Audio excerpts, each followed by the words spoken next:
નમસ્કાર મિત્રો, વિડીયોમાં તમારું સ્વાગત છે। તો મિત્રો, અત્યારે હાલની ખૂબ જ મોટી અને દુઃખદ ખબર સામે આવી રહી છે।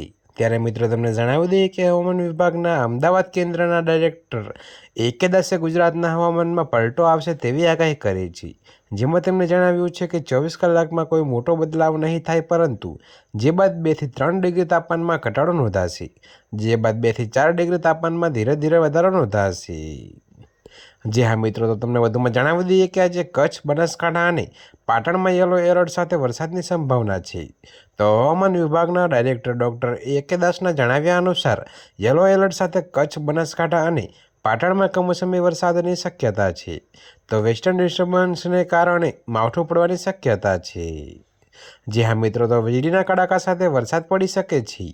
આગામી દિવસોમાં માછીમારોને 2 દિવસ દરિયો ન ખેડવા સૂચના આપવામાં આવી છે। તો માવઠાની અસર ગુજરાત ઉપરાંત પાડોશી રાજ્ય રાજસ્થાનમાં પણ જોવા મળશે। રાજસ્થાનના 6 જિલ્લામાં આજે માવઠાની આગાહી કરવામાં આવી છે। ત્યારે મિત્રો, આ ઉપરાંત આગામી અઠવાડિયા દરમિયાન કમોસમી વરસાદની શક્યતા પણ વ્યક્ત કરવામાં આવી છે। જોકે મિત્રો, આગામી 24 કલાક બાદ 2 દિવસ માટે રાજ્યમાં ઠંડીનું જોર વધશે। 2 થી 3 ડિગ્રી સેલ્સિયસ લઘુત્તમ તાપમાનમાં ઘટાડો નોંધાશે, ત્યારબાદ ફરી લઘુત્તમ તાપમાનમાં વધારો થવાની શક્યતા છે।